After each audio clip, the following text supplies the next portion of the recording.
அப்படி ஒரு தலைமை, அப்படி ஒரு கட்டமைப்பு, ஒரு 33 வருஷம் புரிந்துணர்வோட ஒரு பயணம் இருக்கு தாவேக்கு. அதற்கு மேல மக்களின் வரவேற்பு. ஸோ அது இது ஒரு மேஜிக். திடீர்னு ஒரு நியூஸ் வருது, தாவேக்கா நிக்கலையாமே, விஜய் சார் நிக்கலையாமே. இது என்ன அபத்தமான நரேஷன்? எனக்கு என்ன கேள்வினா, நீங்க பண்றதுதான் பண்றீங்க. இது எலெக்ஷன் வரைக்கும் தாங்குற மாதிரி ஒண்ணு பண்ணா கூட ஒரு லாஜிக் இருக்கும். தாவேக்கா பேசலன்னு நாங்க சொல்லிட்டோம். சிவி ஆபீஸ்க்குள்ள காது வச்சு கேட்ட அந்த ரிப்போர்ட்டர் யாரு? பவன் கல்யாண் விஜய் சாரும் பேசினதை கேட்ட ரிப்போர்ட்டர் யாரு? பேசலன்னு 2 பேரும் சொல்லிட்டாங்க.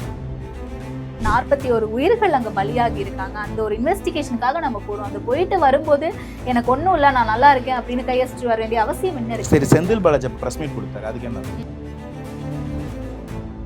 யாரோ ஆர்டர் போடுறாங்க, அதுதான் மீடியாவை யாரோ ஆபரேட் பண்றாங்கன்னு கண்டுபிடிக்க தெரிஞ்சு தாவேக்காவுக்கு அது யாருன்னு கண்டுபிடிக்க எங்களுக்கு தெரியும். நாங்க அவங்களை குத்தம் சொல்றதுக்கு வரல. இந்த நரேஷன் எல்லாம் சிபிஐ ஆபீஸ்ல இருந்து வெளில வரும்போது சன்ரூஃப் ஓபன் பண்ணி கை காமிச்சோன்னே ஒரு செகண்ட்ல நரேஷன் தூத்துல உடையுது. தனிப்பட்ட ஒரு நிகழ்ச்சிக்கு மும்பைக்கு போனப்ப கூட பாஜகவோட பேச்சுவார்த்தை நடத்தினதா ஒரு ரகசிய மீட்டிங் சொல்றீங்க. இதுக்கெல்லாம் நீங்க பதிலே யோசிக்க வேண்டாம். அவ்வளவு ஒர்த்தே இல்லை. இன்னைக்கு இந்த ஜனநாயக போக்குல ஒவ்வொரு கட்சிக்கும் டிமாண்ட் பண்றதுக்கான ஜனநாயக உரிமையை பெற்றுக் கொடுத்திருக்கு தாவேக்கா. எஸ்ஓபிக்குள்ள இருக்கிற ஒரு சதி தெரியுமா? ரெகக்னைஸ்டு பார்ட்டிஸ்க்கு வேற, அன்ரெகக்னைஸ்டு ஆர் ரெஜிஸ்டர்டு பார்ட்டிஸ்க்கு அது வேற. அது எல்லாருக்கும் ஒரே போன்ற ஒரு யூனிஃபார்ம் எஸ்ஓபி கிடையாது. ஆளுக்கு தங்கம் அப்படின்ற ஒரு திட்டத்தை அப்படியே காப்பி பேஸ்ட் பண்ணிருக்காங்க.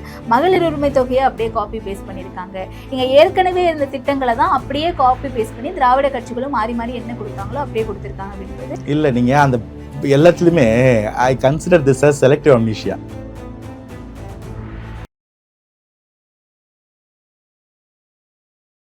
Money 65 இது மட்டும்தான். பனியன்னா Milky Mist, only Milky Mist. அறுவை சிகிச்சையில் குணம் இது ஆயுட்கால நிவாரணம். டாக்டர் ஸ்ரீவர்மாஸ். வணக்கம் சார். வணக்கம். ரொம்ப நாள் ஆச்சு பேசி. எப்படி இருக்கீங்க? நல்லா இருக்கேன். நீங்க எப்படி இருக்கீங்க? நல்லா இருக்கேன் சார். தமிழக வெற்றி கழகம் தொடர்ந்து கட்சி பணிகளை ஒரு பக்கம் நடத்திட்டு இருக்காங்க. தேர்தல் வரப்போது தேர்தலுக்காக வேகமா ஓடிட்டு இருக்காங்க அப்படின்னு சொல்றதுக்கு எல்லாரும் ஆசைப்படுறாங்க. ஆனா தாவேக்காவினர் வேகமா ஓடிட்டு இருக்காங்களா அப்படின்ற ஒரு கேள்வி இருந்துகிட்டே இருக்கே. என்ன சிக்கல்? இல்லை, நாங்கள் வேகமாக ஓடிட்டு இருக்கோம். அதை தாண்டி எல்லாமே ஓடும்போது சத்தம் போட்டுக்கிட்டே ஓடணுன்ற அவசியம் கிடையாது. ஒரு விதை மண்ணுக்குள்ளேருந்து வெளியில் வரும்போது எந்த சத்தமும் போடுறதில்ல. அது விருட்சமாக மாறும்போது ஊருக்கே தெரியும். அது போன்ற எங்களுடைய செயல்பாடுகள் களத்தில் நடந்துக்கிட்டே இருக்கு. நேற்று கூட 113 கேண்டிடேட்டை கூப்பிட்டா அவங்களோட சர்டிஃபிகேட் நாமினேஷன் வரைக்கும் எல்லாத்தையும் ரெடி பண்ணி அதை ஒரு செட்டு முடிச்சிருக்கிறோம். ஸோ எங்களால், நாங்கள் ஒரு புது கட்சி, எங்களுக்கு களத்தில் செயல்பாடுகள் இருக்குது, நிர்வாகிகளை ட்ரெயின் பண்ண வேண்டியது இருக்குது, எலெக்ஷன் ஒர்க்ஸ் இருக்குது. அதை தவிர மேனிஃபெஸ்டோலேருந்து எல்லாத்தையும் சிங்கிள் ஹேண்டடாக தனியாக ஃபேஸ் பண்ணும் போது எல்லாரும் ஓடிக்கிட்டு இருக்கோம். அது எல்லாத்தையும் நாங்கள் மீடியாவுக்கு சொல்கிறதோ விளம்பரப்படுத்துறதோ இல்லை. அதனால அது தெரியறதில்லை. பட் நாங்கள் ஒர்க் பண்ணிட்டு தான் இருக்கோம். இல்லாட்டி இவ்வளோ பெரிய ஜாம்பவான்கள் எதிர்க்கிறது அவ்வளோ ஈஸியான. அப்போ ஒத்துக்கிறீங்க, எதிர்க்க வேண்டியவங்க ரொம்ப பெரிய ஜாம்பவான்களா 75 வருஷமா இருக்காங்க. அவங்க ஜாம்பவான்கள் டவுட் இல்லை. சொல்றீங்க சிங்குலர்ல சொல்ல எதிரிகள் அப்படின்ட்டு வரும்போது நீங்க கொள்கை எதிரி பாஜகன்னு சொல்றீங்க, அரசியல் எதிரி திமுகன்னு சொல்றீங்க. ஆனா இந்த தேர்தலில் எதிர்க்க வேண்டியது ஜாம்பவான்கள்னு சொல்றீங்க. அப்ப யாரு சொல்றீங்க? அதிமுகவும் இணைத்து தான் சொல்றீங்களா? இல்லை, நான் எப்படி பார்க்கறேன்னா, இந்த தேர்தல்னு மட்டும் கிடையாது, அரசியல் களத்தில் இவங்க எல்லாரும் நமக்கு சீனியர்ஸ். அவங்க நமக்கு முன்னாடியே தேர்தலை ஃபேஸ் பண்ணியிருக்கிறாங்க. அவங்களுக்குன்னு ஒரு பொலிட்டிக்கல் நிஷை இருக்கு. இவங்க எல்லாரும், நான் தான் சொல்றேன், யாரையும் குறைச்சி மதிப்பிடுறதுக்கான ஆள் நான் கிடையாது. அவர்கள் அந்த வேலையை சரியா செய்யறாங்களா, சரியா செஞ்சாங்களா, அவங்க செஞ்சுக்கிட்டு இருக்கிற வேலையில பழுது இருக்கா, அதை நீக்க வேண்டிய ஆள் தேவை இருக்கா, இதுதான் கேள்வி. இப்போ 75 வருஷம் திமுக ஒரு கட்சியே இல்லை, 53 வருஷம் அதிமுக ஒரு பொருட்டே இல்லை, அப்படி இல்லை. இன்னைக்கு அவங்க அந்த நிலையிலேயே இருக்கிறாங்களா? அவங்க இல்லைனாலும், அவங்க அந்த நிலையிலிருந்து வழுவி இருந்தாலும், அவங்க நிலைப்பாடு தவறாக இருந்தாலும், அவங்களுக்குன்னு உண்டாக்கி வச்சிருந்த பாஸ்ட்ல இருந்த ஒரு கட்டமைப்போ ஒரு ஓட் பேங்கோ அதை நம்ம மதிக்காம தண்டிப்ப முடியும். அப்போ அது எல்லாத்தையும் சேர்த்து தனி ஒரு கட்சியா தனி ஒரு தலைவனா மீறணும் போது அதற்குண்டான வேலை எங்களுக்கு எடுக்கும். பாயிண்ட் என்னன்னா, எங்களால் அது முடியும். It is not something very easy for anyone to do. யாரோ ஒருத்தர் வராங்கன்னா இது இப்படி இருக்காது. அது அப்படி ஒரு தலைமை, அப்படி ஒரு கட்டமைப்பு, ஒரு 33 வருஷம் புரிந்துணர்வோட ஒரு பயணம் இருக்குது தாவேக்கா. நான் சொல்கிறது ரசிகர் மன்றத்திலேருந்து, விஜய் நற்பணி மன்றத்திலேருந்து, மக்கள் இயக்கத்திலேருந்து. ஸோ அந்த ஒரு புரிந்துணர்வும் கட்டமைப்பும் சேர்ந்து இங்கே உறுதுணையாக இருக்குது. அதற்கு மேலே மக்களின் வரவேற்பு. ஸோ அது இது ஒரு மேஜிக். இது ஒரு எப்பயுமே 5 வருஷத்துக்கு ஒரு நடக்கிற, 2 வருஷத்துக்கு ஒரு நடக்கிற எலெக்ஷன் கிடையாது. இது ஒரு rare of rare case election. இந்த எலெக்ஷன் எப்படின்னா, தமிழக மக்கள் வஞ்சிக்கப்பட்ட தமிழக மக்களுக்கும் அவர்களை வஞ்சித்த ஆண்டு கொண்டிருக்க ஆண்ட கட்சிகளுக்கும் எதிரான எலெக்ஷன். அந்த தமிழக மக்களின் ரெப்ரசன்டேட்டிவாக தாவேகா முதல் வரிசையில் விஜய் அண்ணா, அவ்வளவுதான். எங்களுக்கு அதனால் அதோட எதிர்ப்பு பலவீனமாக இருக்குது, வழி தெரியாது, பலம் தெரியாமலாம் இல்லை, எல்லாத்தையும் தெரிஞ்சு புரிஞ்சு வேலை செஞ்சுட்டு இருக்கோம். ஓகே, பாஜகவோட கூட்டணிக்கு போறதா பேச்சுவார்த்தை இருந்துச்சு சில வாரங்கள். ஆனா அதன் பிறகு விஜய் அவர்கள் அதை மறுக்கிறாரு. இஃப்தார் நிகழ்வில் கலந்து கொண்டு கூட்டணி எல்லாம் கிடையாது, மக்களோட தான் நாங்க எப்பயுமே கூட்டணி அப்படின்னு சொல்றாரு. வதந்திகள் பரவிக்கிட்டு இருக்கு அப்படின்னு சொல்றாரு. அந்த வதந்திகள் யாரு பரப்புனாங்க அப்படிங்கறத சொல்லல. இன்னைக்கு வரைக்கும் கூட்டணி பேச்சுவார்த்தை நாங்க நடத்தவே கிடையாது அப்படின்ற ஒரு மறுப்பு தெரிவிக்கவே இல்லையே.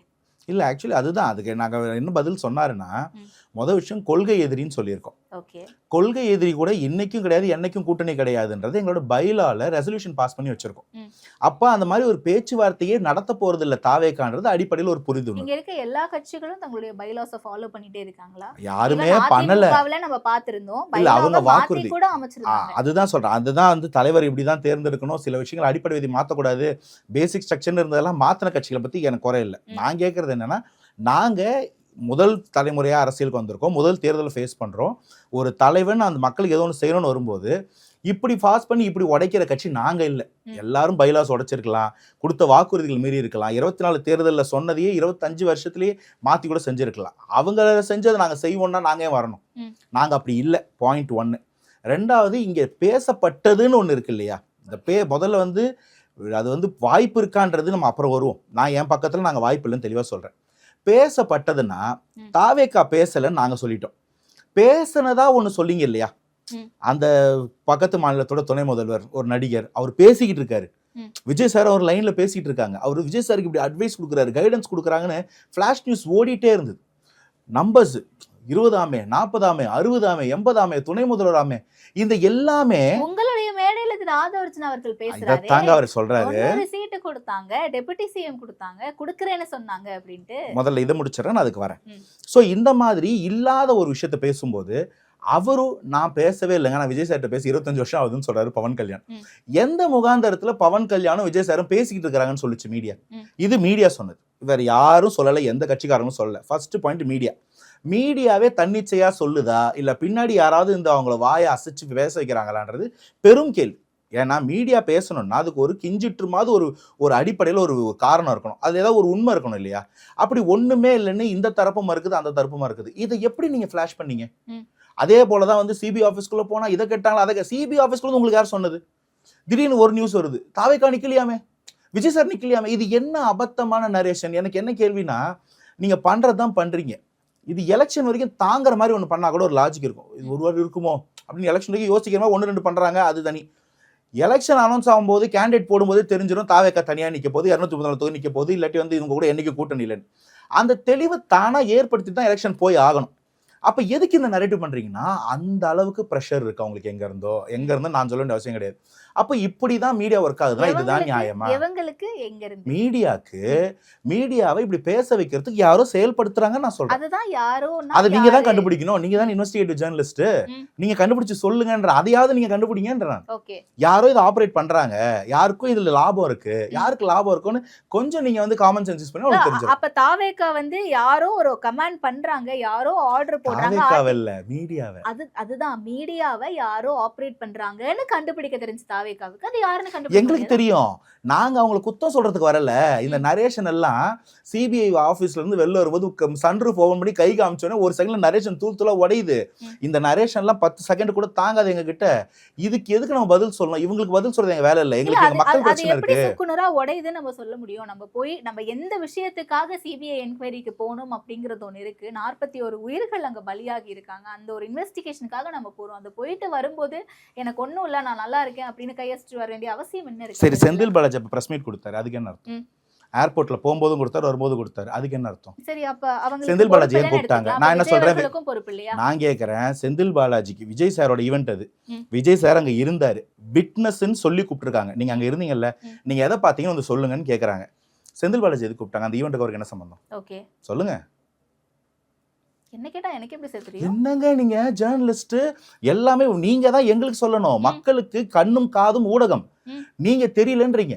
அப்ப நான் என்ன சொல்றேன்னா, இதை வந்து நான் அதை ஒரு விசாரணைக்கு உட்படுத்தப்பட்ட விஷயமா இதுல நான் வந்து ஒன்று ஓபன் பண்றேன்.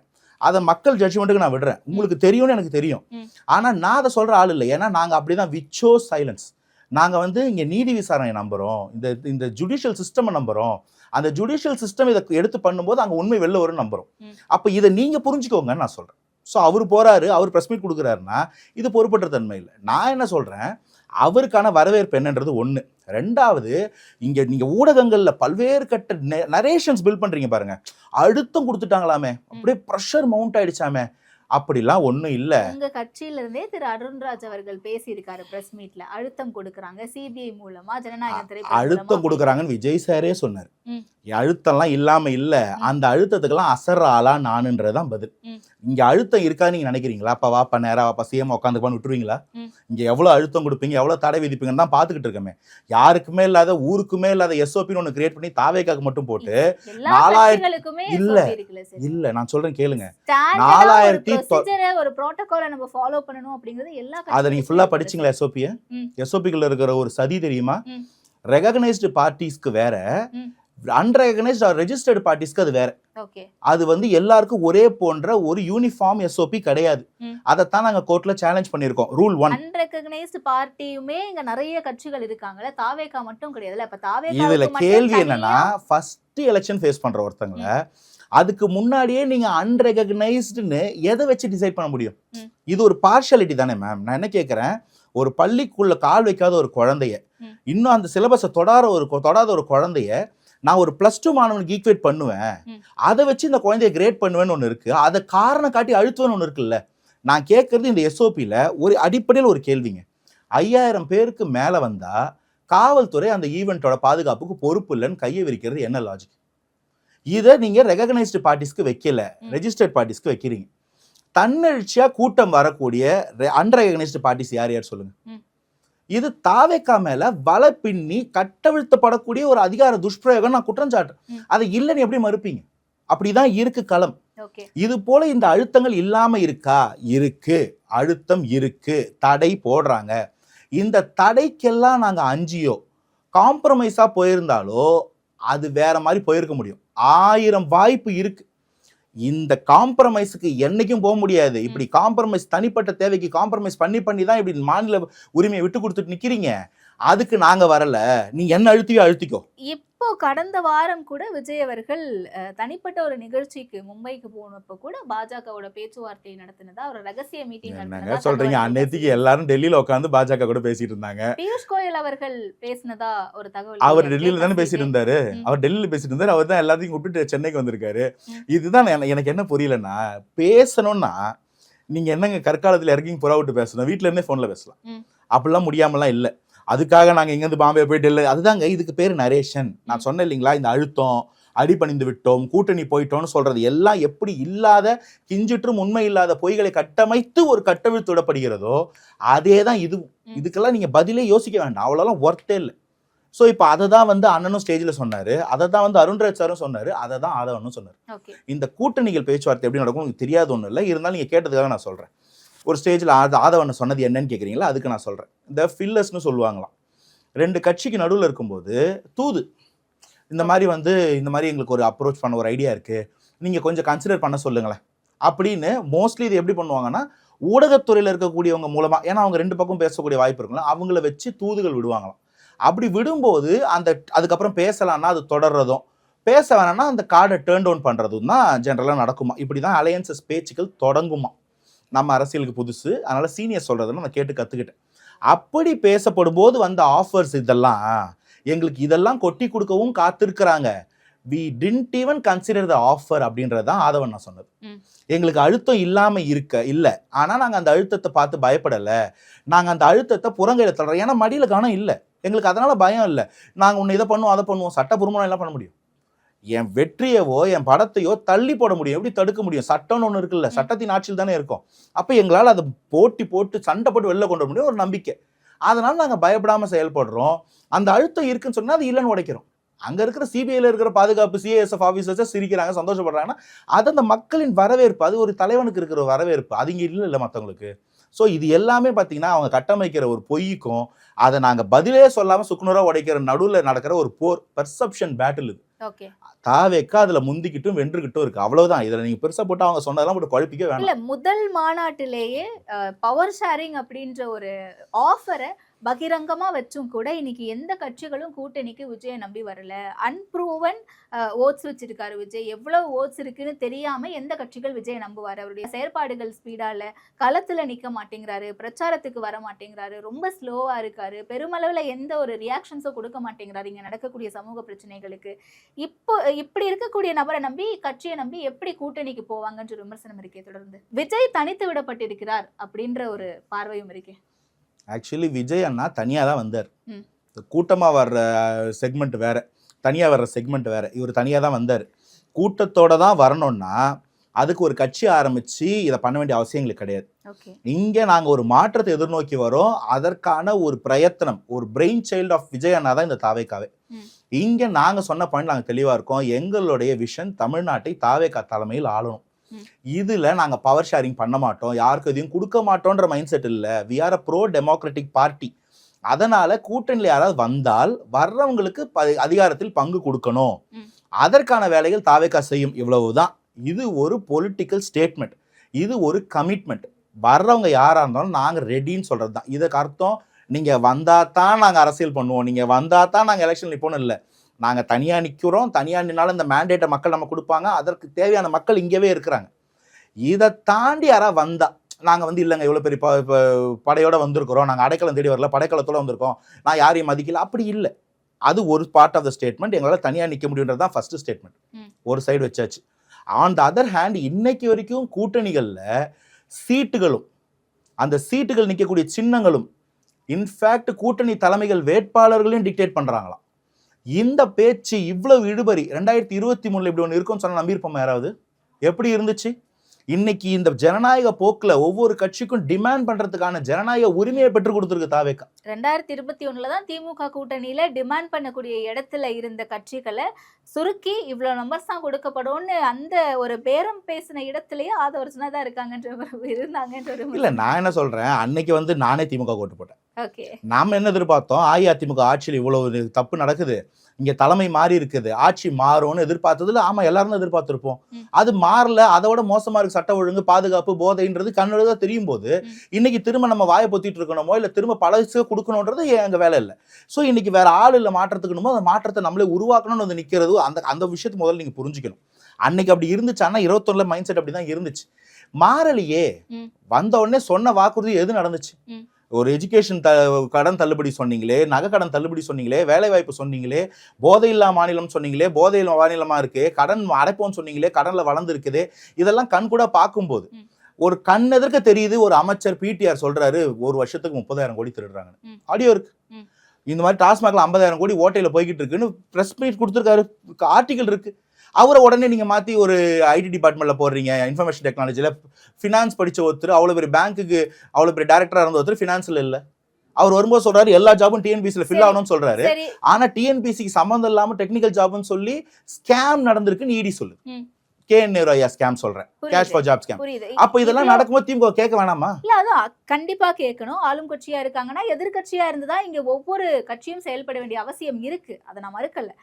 ஆனா இங்க தாவேக்கா ஒரு தேர்தல் அறிக்கை அப்படின்னு சொல்லிட்டு மகளிர் தினம் அன்னைக்கு ஒரு 10 விஷயங்களை கோட் பண்றாங்க, முக்கியமான சில விஷயங்கள் அப்படின்னு சொல்லிட்டு. பெண்களுக்கு மாதம் 2,500 ரூபாய் கொடுப்போம் அப்படின்றாங்க. இதுக்கான பட்ஜெட் எல்லாம் எங்க இருந்து வரப்போகுது? தாலிக்கு தங்கம் அப்படின்ற ஒரு திட்டத்தை அப்படியே காப்பி பேஸ்ட் பண்ணியிருக்காங்க. மகளிர் உரிமை தொகையை அப்படியே காப்பி பேஸ்ட் பண்ணியிருக்காங்க. இங்க ஏற்கனவே இருந்த திட்டங்களை தான் அப்படியே காப்பி பேஸ்ட் பண்ணி திராவிட கட்சிகளும் மாறி மாறி என்ன கொடுத்தாங்களோ அப்படியே கொடுத்துருக்காங்க. அப்படின்னும் போது இதுக்கான ஒரு பட்ஜெட்டா போடுறாங்கல்ல, ஃபினான்ஷியல் எக்ஸ்பர்ட்ஸ் எல்லாம் பேசும்போது கிட்டத்தட்ட நம்மளுடைய கடனே பாத்தீங்கன்னா 10 லட்சம் கோடி கிட்ட இருக்கு. அப்படின்னு தாவேக்கா வந்தா மட்டும் இதெல்லாம் எப்படி பாசிபிள்ன்ற ஒரு கொஸ்டின் இருந்துட்டே இருக்கு. அப்ப ப்ராப்பரா ஒர்க் அவுட் பண்ணி தான் பண்ணிருக்காங்க. இவங்க மட்டும் எப்படி பண்ண முடியும் அப்படின்னு இல்ல. நீங்க அந்த எல்லாத்துலயுமே I consider this as selective amnesia. ஒரு பார்ட் ஆஃப் த ஸ்பீச் உங்களுக்கு ஞாபகம் இருக்கு, இன்னொரு பார்ட் ஆஃப் த ஸ்பீச் ஞாபகம் இல்லை. அதே மேடையில் அவர் சொன்ன விஷயம், ஒரு வருஷமும் பட்ஜெட்ல இருந்து 30% கமிஷனா ஒதுக்கி வைக்கிறாங்க. ம். அது 20% அதுக்கான தலைமை டேட்டா தான் நான் கேக்குறேன் சொன்னாங்க. ஓகேவா? நான் சொல்றது ஒரு அலிகேஷன். நான் சொல்றேன் இதுல வந்து எந்தெந்த இடத்துல நடக்குதுன்னு என்னால சொல்ல முடியும். 30% வந்து அமைச்சர்களுக்கான முதலமைச்சருக்கு உட்பட ஒரு ஸ்கேமா ஒரு பணம் போயிடுது வரக்கூடிய வருமானத்துல அப்படின்னு தான் சொல்றாரு. அததான் மறந்துட்டேனுங்க. அதை மறக்கல. அதுதான் சொல்றேன். அப்படி ஒரு விஷயம் இருக்குன்னா அப்ப அந்த 30% மட்டுமே போதுமானதா இருக்குமா நம்மளுடைய வருமானத்துல இருந்துன்னு கேக்குறேன். நம்மளுடைய பட்ஜெட்டோட வேல்யூவேஷன் எவ்வளவு மேம்? சொல்லுங்க. நம்மளுடைய ஜிஎஸ்டிபி சற்றொப்ப 30 லட்சம் கோடி. நம்மளுடைய கடன் மட்டும் 10 லட்சம் கோடி. ஆவரேஜா நம்ம வந்து 30% கிராஸ் பண்ணிட்டு இருக்கோம். 26% 25% தான் கடன் வாங்க முடியும். ஸோ நம்மளுடைய ஜிஎஸ்டிபி ஏற ஏற நம்ம கடனை கூட்டிகிட்டே வரும். அப்படி தான் கடந்த ஆண்டு 9லேருந்து 10 லட்சம் கோடிக்கு போகிறோம்.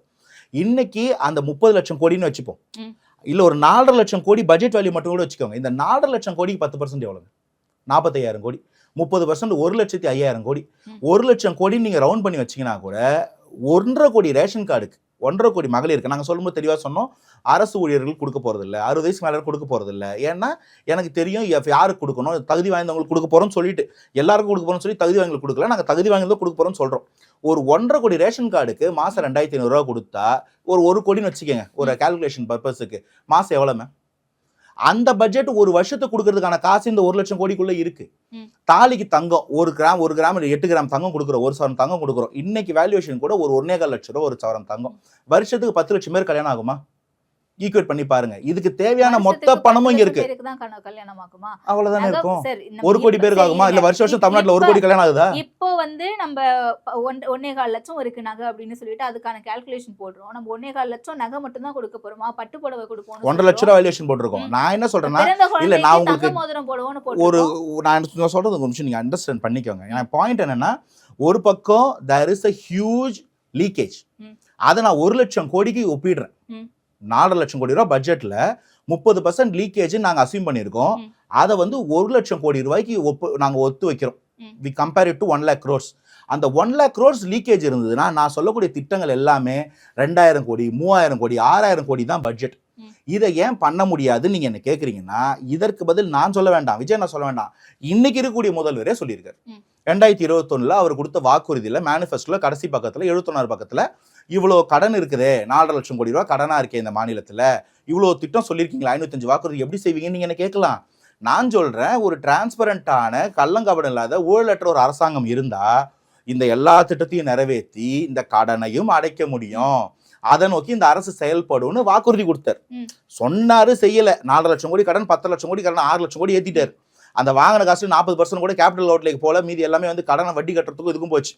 அந்த வாய்ப்பு ஏன் தாவேக்காக்கு இருக்காது? நாங்க இத்தனைக்கும் லீக்கேஜையும் சொல்றோம் அப்படின்ற ஒரு விஷயம் இருக்குல்ல. இப்ப வேட்பாளர்கள் தேர்வு ஒரு பக்கம் மும்முரமா நடந்துட்டு இருக்குன்னு சொல்றீங்க. வேட்பாளர்கள் இந்த தேர்தல்ல போட்டியிடணும் அப்படின்னா 2 கோடி ரூபாய் செலுத்தணும் அப்படின்னு சொல்லிட்டு ஒரு 300 கோடி இருக்கு. 300 கோடி சொல்லிக்கங்க. வாய் புளித்தோட மாங்க அடுத்த நரேஷன். நீங்க பவன் கல்யாணும் விஜயும் பேசுறாங்கன்னு சொன்னது எந்த அளவுக்கு உண்மையோ, 2 கோடியும் போய் நான் 300 கோடியும் சொல்லிக்கங்கன்ற சந்தோஷம் ஏன் குறைக்கிறீங்க? நீங்க என்னன்னோ சொல்லிக்கங்க. நான் சொல்றதுக்கு ப்ரூஃப் இருக்கு. முதல்வர் சொன்ன மேனிஃபெஸ்டோ இருக்குது, கடன் வாங்கியிருக்க RBI ரிப்போர்ட் இருக்குது, மாநிலத்தோட பட்ஜெட் ரிப்போர்ட் நான் சொல்றேன். நீங்க சும்மா வாய் புளித்ததோ 2 கோடி, ஏன் 200 கோடி? தாவேக்கால கேண்டிடேட் 300 கோடி. அதெல்லாம் சீட்டு கொடுக்காதவன் வருத்தத்துல சொல்லுவான். நாட்டு கட்சியில இருக்கும் கலை போடுவாங்க. பவன், ஒரே கேள்வி எனக்கு ப்ரூவ் பண்ணுங்க. சிவி ஆபீஸ்க்குள்ள காது வச்சு கேட்ட அந்த ரிப்போர்ட்டர் யாரு? பவன் கல்யாணம் விஜய் சாரும் பேசினதை கேட்ட ரிப்போர்ட்டர் யாரு? பேசலன்னு 2 பேரும் சொல்லிட்டாங்க. இது 1 வாரத்துக்கு மேல பரபரப்பா ஓடிட்டு இருந்துச்சா இல்லையா? இந்த பொய்யை உங்களால கட்டமைச்சு நம்ப வைக்க முடியும்னா மத்த எந்த பொய்யும் நீங்க நம்ப வைக்க மாட்டீங்க. அதனால எந்த பொய்க்கும் தாவேக்கா ஃபாலோ ஆகாது. இது போன்ற நீங்க சைட்ல இருந்து ஊடக அழுத்தம் கொடுத்தாலும், மேல அந்த ஆட்சி எதுக்கு அழுத்தம் கொடுத்தாலும் அதுக்கெல்லாம் ஃபாலோ ஆகல. எங்க நோக்கம் தெளிவா இருக்கு, எங்க பார்வை சீரா இருக்கு, நாங்க அதை நோக்கி நேரா போயிட்டு இருக்கோம். எங்களை தடுத்துற முடியுமான்னு குறு ஓடிட்டு இருந்தா ஜாலியா ஓடிட்டு இருங்க, எங்களுக்கு தடையில்லை, பயம் இல்லைன்னு. ஓகே, 26 தேர்தலை எப்படி சந்திக்க போறீங்க? ரொம்ப கான்ஃபிடென்ட்டா, தனியா, தைரியமா, மக்கள் சந்திப்போட, மக்களோட ஆட்சி கூட்டணியோட சந்திக்க போறோம், வெல்ல போறோம். நிறைய விஷயங்களை பகிர்ந்துக்கிட்டீங்க. தொடர்ந்து பேசும் நேரத்திற்கு நன்றி. வாய்ப்பு.